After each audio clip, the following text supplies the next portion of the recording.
May I now request the Right Honourable Patricia Janet Scotland to address the gathering.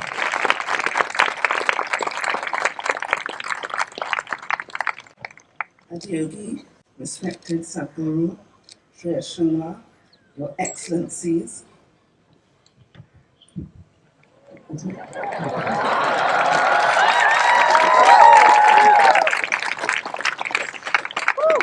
distinguished ladies and gentlemen, today is a very special day, not only for India, but for the whole Commonwealth and the world.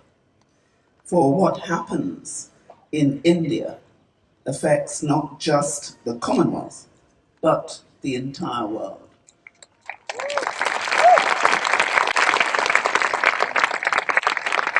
It is such a privilege and a pleasure to be amidst you as we celebrate this important day in the history of the world.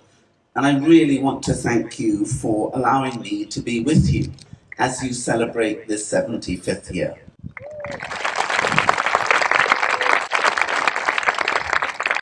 Whilst there is much to celebrate in India today, and I will come shortly, let me quickly acknowledge the debt that the Commonwealth owes to India and its freedom at midnight some 75 years ago. India's importance to the Commonwealth is obvious. India accounts for more than half of the Commonwealth's 2.5 billion people of the Commonwealth. What makes the Commonwealth so special is that each has equal rights and obligations.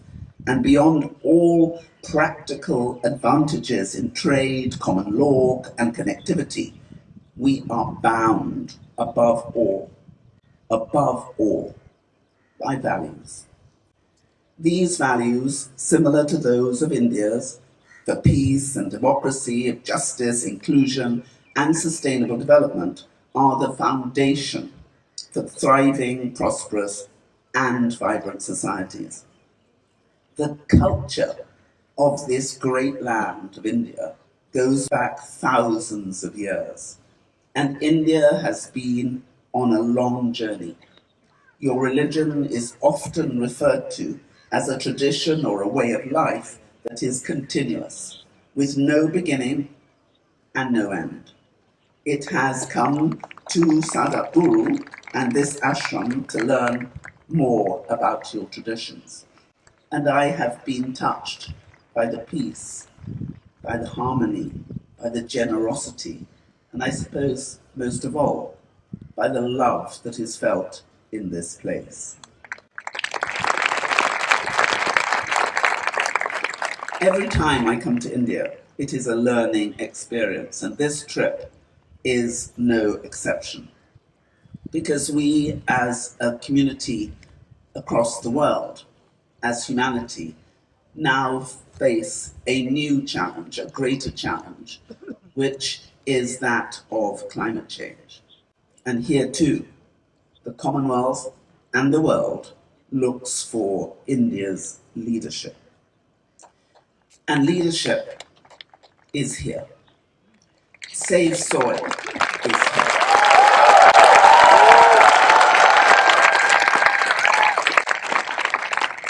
So it is not surprising that the secretariats of the three Rio Convention and I, as Secretary General of the Commonwealth, embraced the initiative of Save Soil, embraced it as India and the world has embraced Save Soil, because we must save soil.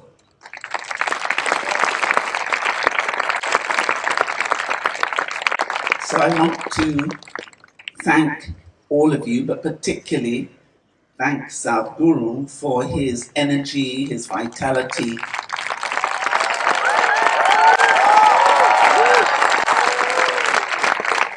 for his 100 days, for his ability to ride that motorbike across deserts and lands and rains to take the flag of Save Soil and our need to save our world across the whole of our world. And so I welcome what has been done, but I also end by saying thank you to him, thank you to all of you, but also happy Independence Day.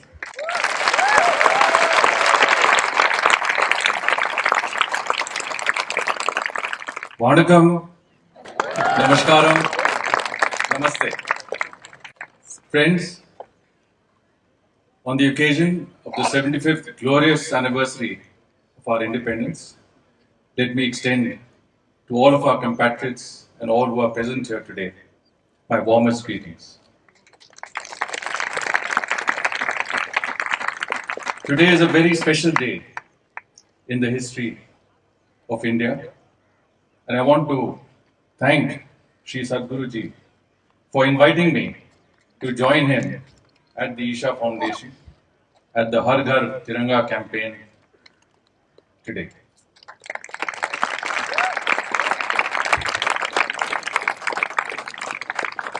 The 75 years of our journey from independence to the present day has been an arduous and a hard one. But we can all admit that the India we find ourselves in today is very different from that 75 years ago when we took our destiny into our own hands. I'm happy to tell you that this year, the 75th anniversary of our independence, India will be assuming the presidency of the most influential grouping in the world, the G20. Collectively, the G20 members account for 85% of the world's GDP, 75% of international trade, and 2/3 of the world's population. It is our unique opportunity, and this is the first time we will ever be president of the G20. This is the first time in the history of India that we will host an event of this magnitude. That we will be able to put our priorities and our narrative on the global agenda. We will be able to showcase our progress and our development, our rich cultural heritage and our cultural diversity. And the vision of Prime Minister Shri Narendra Modi is to host the 190 meetings of the G20 on a pan-India basis in every state and every union territory of India.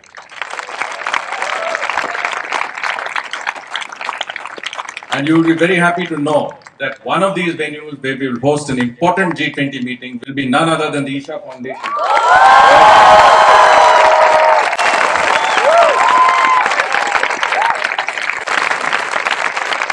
It is our opportunity to show the world the great, I would say, the great spiritual traditions that we have, the traditions of yoga and meditation. And I would say that the world is more than happy to come and see this.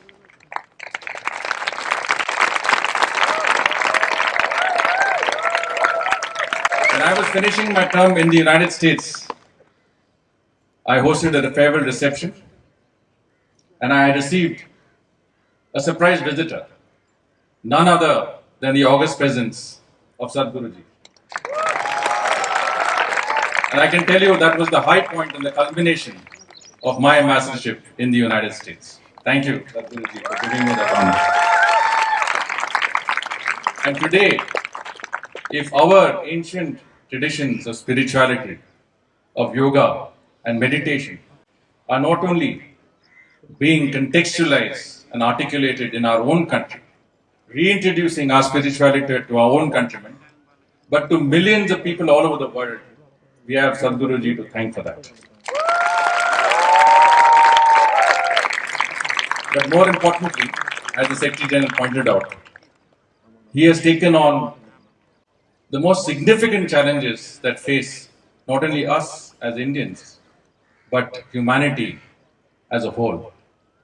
Whether it is Kaveri calling, whether it is Rally the Rivers, or it is Save the Soil, this Sadhguruji at the helm of that campaign that is so important for the future of our fellow citizens, of our young people, and of the entire world. And for that, we all have a debt of gratitude to him. And we all also understand the need to work with him to help him accomplish what are all of our common objectives. May I now request Sadhguru to address the gathering.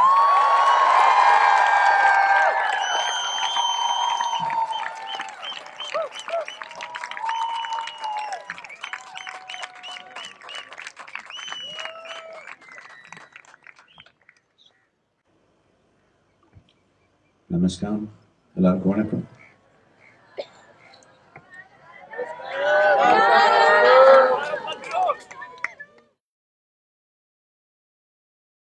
What a fantastic day to be in India, 75 years of independence.